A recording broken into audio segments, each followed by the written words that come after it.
Kabar reshuffle kabinet akan dilakukan dalam waktu dekat berhembus kencang. Hal ini disampaikan oleh tenaga ahli kantor staf Presiden KSP Ali Mohtar Ngabalin. Setelah mengikuti kebiasaan Presiden Jokowi terkait reshuffle kabinet, Ngabalin meyakini reshuffle kabinet kali ini akan dilakukan secara cepat. Terkait dengan apakah ada reshuffle terkait pergeseran kementerian atau pergantian, lagi-lagi saya harus mengatakan bahwa ini adalah hak prerogatif Bapak Presiden dan tidak ada satu orang pun bisa campur tangan di situ. Biasanya Bapak Presiden tidak akan lambat dalam mengambil keputusan dan insya Allah beliau juga tidak memiliki ketergantungan dengan siapapun untuk mengambil satu keputusan yang tepat dan tinggal kita tunggu waktunya dalam pekan-pekan ini. Di sisi lain, isu reshuffle mencuat setelah DPR menyetujui dibentuknya penggabungan Kemendikbud dengan Kemenristek dan pembentukan Kementerian Investasi. Sebelumnya, Presiden Joko Widodo dan Wakil Presiden Ma'ruf Amin dikabarkan sudah berdiskusi mengenai isu reshuffle Kabinet Indonesia Maju. Juru bicara Wapres Ma'ruf Amin, Mas Duki Baitlawi pun membenarkan adanya isu reshuffle kabinet. Sementara terkait pembentukan kementerian baru, Mas Duki menyebut hal itu diperlukan untuk kepentingan di masa depan. Nama beberapa menteri yang layak di reshuffle pun berhembus kencang. Kini kita akan kupas lengkapnya di Indonesia Bicara.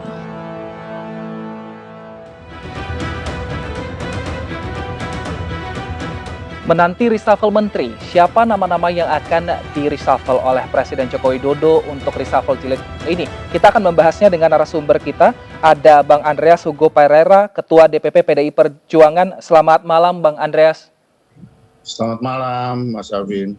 Baik, dan juga sudah ada Bang Nabil Ahmad Fauzi, Ketua Departemen Politik DPP PKS. Selamat malam, Bang Nabil. Selamat malam. Baik, saya ke Bang Andreas terlebih dahulu. Bang Andreas, kementerian apa yang sudah pasti di-reshuffle oleh Presiden Jokowi?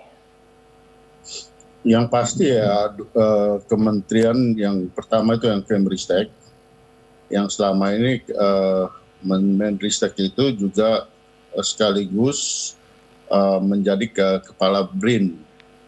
Nah, sehingga Kemenristek ini akan dari apa yang sudah dijelaskan dan disetujui oleh DPR itu, bahwa Kemenristek ini akan bergabung menjadi bagian dari Kemdikbud. Nah, namanya bisa kemudian berubah menjadi Kemristek Dikbud atau apa itu kemudian bisa disesuaikan dengan nomenklatur dari kementerian yang baru nanti, kementerian yang digabungkan ini. Juga yang kedua adalah Kementerian Investasi ya. Ini saya kira berkaitan dengan Omnibus Law yang sudah diputuskan dan terutama target-target pemerintah yang mempercepat investasi sehingga gerak dan langkah investasi ini menjadi lebih efektif, lebih cepat, dan ya kita berharap bahwa dengan demikian target-target dari pemerintah ini bisa tercapai dengan adanya kementerian yang khusus mengurusi investasi. Kalau yang selama ini Kementerian Investasi dengan Menko Maritim itu. Baik, kalau ini Menristek dan juga Kemendikbud nanti akan bersatu, lalu ada dua menteri. Nah, nanti yang menterinya ini siapa, Bang Andreas? Apakah sudah ada kabarnya di PDI Perjuangan? Bukan dua menteri. Jadi kalau kita lihat penelitian itu ada penelitian yang dilakukan oleh pendidikan tinggi, yaitu di perguruan tinggi, karena perguruan tinggi itu fungsinya ada apa yang disebut dengan fungsi tridharma perguruan tinggi itu, bahwa sebuah perguruan tinggi itu melaksanakan fungsi pendidikan, penelitian, dan pengabdian. Nah, selama ini karena dengan adanya Kemristek ini birokrasinya menjadi panjang, sehingga kalau digabungkan ke Kemdikbud ini merupakan bagian dari Kemdikbud. Sementara urusan applied research terapan itu dikoordinasi oleh BRIN, sehingga tidak perlu ada kementerian baru yang ngurus atau ada dua kementerian, tapi Kemristeknya yang menjadi bagian dari Dikbud. Nah, kemudian karena undang-undang kementerian dan lembaga negara itu mengatur bahwa pemerintah, artinya presiden membentuk tidak boleh lebih dari 34 kementerian kalau tidak salah itu. Jadi tetap dengan 34 kementerian dan kementerian yang sudah ada seperti sekarang ini. Baik, saya ke Bang Nabil. Bang Nabil melihat saat ini di periode kedua pemerintahan Presiden Joko Widodo sudah akan 2 kali kabinet kerja ini di reshuffle. Menurut Anda ini karena apa penyebabnya sehingga Presiden mereshuffle kabinetnya sendiri? Ya, Mas Wilson, ya pertama Pak Ketua Andreas, ya selamat malam juga. Bagi PKS melihatnya isu reshuffle ini sebagai sebuah isu politik biasa sebenarnya, ya, dalam arti bahwasannya ini adalah kepentingan pemerintahan dari Presiden Jokowi yang melihat bahwa ada hal-hal yang dinilai penting untuk memperkuat, ya, atau mempercepat kinerja dari pemerintahannya. Jadi pada aspek ini kita menghormati bahwa reshuffle adalah hak prerogatif Presiden. Yang kedua, kami PKS, bagaimana dengan hasil Rakernas terakhir, ya, bulan Maret yang lalu sudah menegaskan diri sebagai partai oposisi, ya, sehingga secara langsung tidak punya kepentingan terhadap isu reshuffle. Bagi kami di PKS, reshuffle itu dengan 2 catatan, ya. Yang pertama, reshuffle perlu dilakukan, ya, untuk memastikan bahwa seluruh janji dan program kampanye Presiden Jokowi di periode kedua ini bisa terlaksana. Karena apa? Karena pada akhirnya kami memandang bahwa itu adalah hak rakyat untuk mendapatkan, ya, realisasi dari janji-janji Presiden di periode kedua ini. Sehingga kita memandang bahwa isu reshuffle penting dalam makna bahwa kinerja kementerian, kinerja menteri-menteri itu adalah dalam rangka mendukung kinerja Presiden merealisasikan janji dan program-program kampanyenya yang pada akhirnya akan membawa, ya, hak-hak rakyat terpenuhi untuk mencapai kehidupan yang lebih aman, adil, dan sejahtera. Itu dari kacamata kita di PKS, Mas Wilson.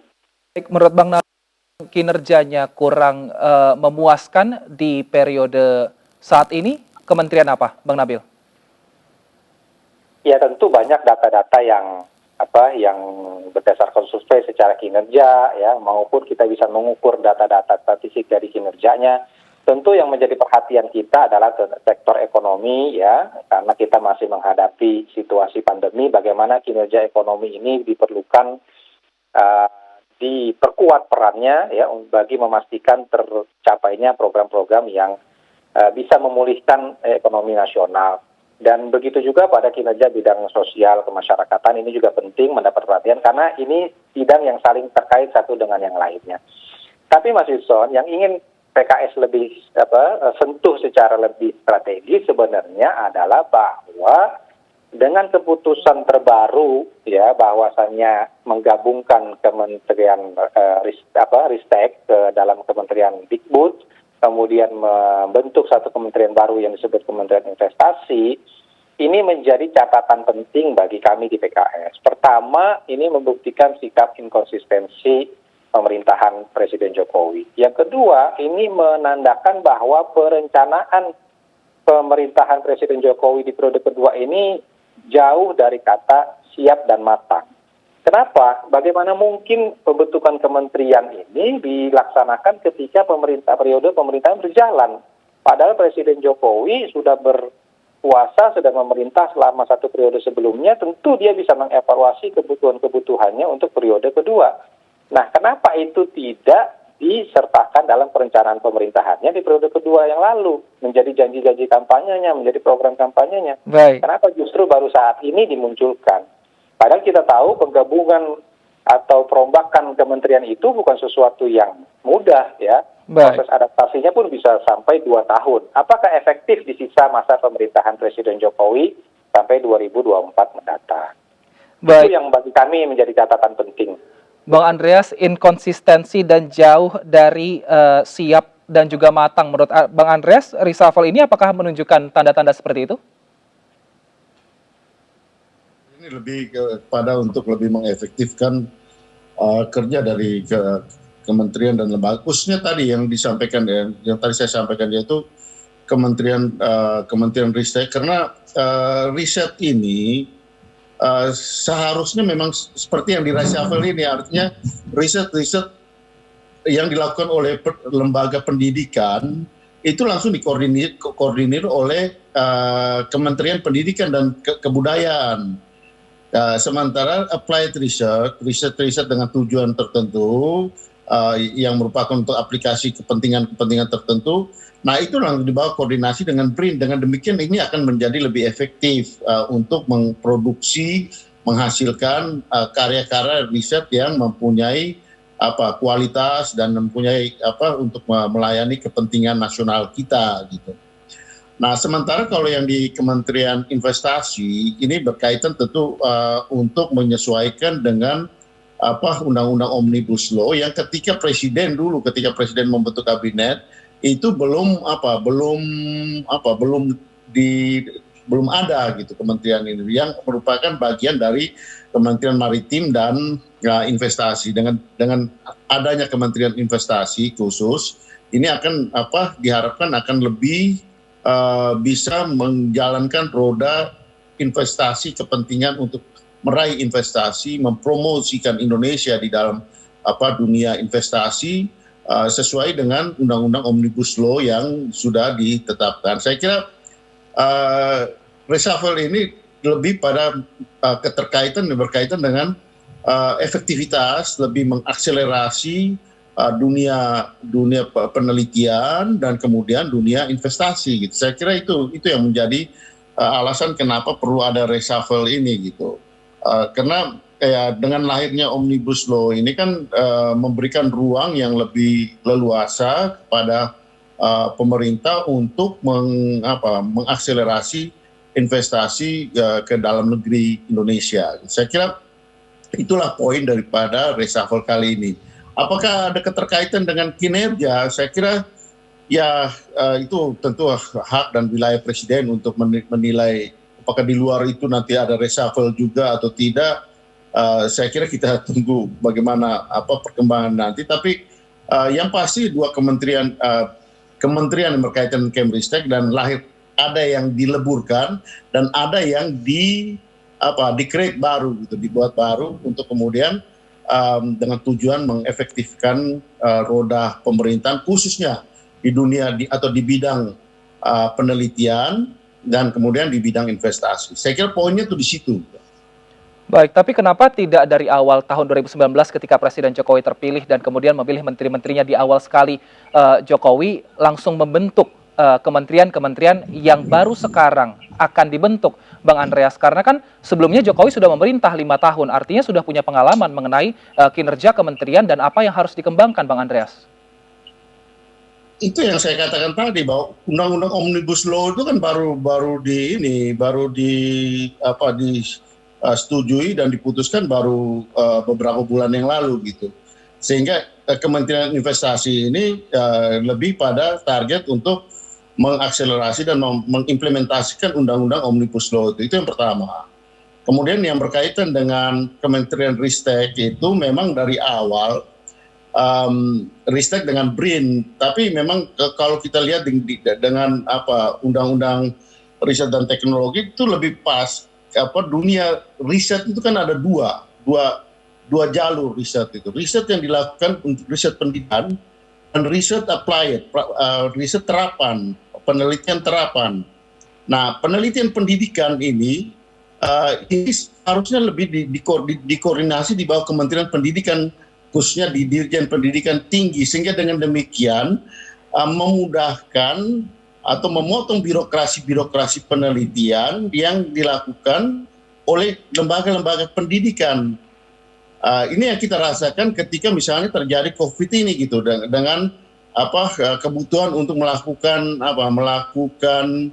riset-riset yang bisa lebih cepat, lebih efektif untuk kepentingan vaksin dan yang lain-lain yang berkaitan dengan kepentingan nasional kita gitu. Nah, dengan demikian produktivitas daripada lembaga riset ini sesuai dengan jalurnya riset terapan itu kita lakukan di bawah koordinasi dengan BRIN, Badan Riset dan Inovasi Nasional. Sementara riset pendidikan itu masuk kembali kepada jalurnya, yaitu jalur Kementerian Pendidikan dan Kebudayaan yang selama ini ya seharusnya juga mengurusi soal riset, karena di dalam perguruan tinggi itu, di sebuah perguruan tinggi itu ada 3 fungsi seperti yang saya katakan tadi. Baik. Fungsi pendidikan, fungsi penelitian, dan fungsi pengabdian masyarakat. Baik. Sehingga ini sebenarnya mengembalikan jalur yang sebenarnya dan kemudian untuk mengakselerasi dunia riset kita dan kemudian dunia investasi kita. Saya kira itu poinnya. Baik, saya ke Bang Nabil. Bang Nabil, Gerindra sudah masuk dalam pemerintahan Jokowi. Apakah PKS jika nanti ada lobby-lobby untuk reshuffle di jilid 2 kali ini, PKS kira-kira gimana, Bang Nabil? Ya, seperti yang tadi saya sudah sampaikan bahwa kita baru saja kemarin bulan Maret melaksanakan Rakernas sebagai kelanjutan dari Munas. Di situ sudah disepakati secara bulat bahwa PKS tetap istiqomah konsisten menjadi partai oposisi. Nah, jadi ini yang keputusan ini yang akan kita laksanakan ya sampai dengan 2024 mendatang. PKS tetap konsisten menjadi partai oposisi, sehingga dari keputusan ini ya kita memilih untuk tetap berada di luar ya, menjaga demokrasi kita, mengawasi pemerintahan, hingga ya tadi kita menghormati sepenuhnya bahwa reshuffle adalah keputusan prerogatif ya dari Presiden Jokowi. Cuma kalau kita boleh kasih saran, ya ada 2 saran. Yang pertama, kita menyarankan kepada Presiden Jokowi untuk memilih menteri-menteri baru, misalnya kalau ada penggantian, adalah menteri-menteri yang bisa menjalankan visi Presiden. Ya, sebagaimana beliau menegaskan bahwa tidak ada visi menteri, yang adalah visi Presiden. Karena penting, jangan sampai terjadi seperti satu anekdot ya, mensana in corpore sano ya, Presiden Jokowi ke sana, menteri-menterinya kemana-mana. Ini kan perlu ya, secara efektivitas dan efisiensi pemerintahan ke depan untuk mencari menteri yang bisa menjalankan visi Presiden. Yang kedua, pilihlah menteri yang jangan menambah beban pemerintahan dengan sosok yang kontroversial, sering membuat kegaduhan-kegaduhan yang tidak perlu, sehingga kontraproduktif bagi jalannya pemerintahan. Kita tahu situasi saat ini dan ke depan juga tidak lebih mudah. Ya, kita masih dalam situasi pandemi, kondisi ekonomi kita juga tidak baik-baik saja. Ya, karena itu penting bagi pemerintah untuk membentuk satu pemerintahan yang solid, sehingga ya tadi ya PKS berkepentingan hanya pada terpenuhinya hak-hak rakyat untuk mendapatkan hidup yang sejahtera. Ya, kalau itu dijalankan oleh pemerintahan, ya tentu kita akan mengawal itu. Begitu Mas Wilson. Baik, terima kasih Bang Nabil Ahmad Fauzi, Ketua Departemen Politik DPP PKS, dan juga Bang Andreas Hugo Parera telah bergabung bersama kami di Indonesia Bicara. Dan pemirsa, Indonesia Bicara masih akan kembali usai jeda berikut, masih membahas tema yang sama, tetap bersama kami.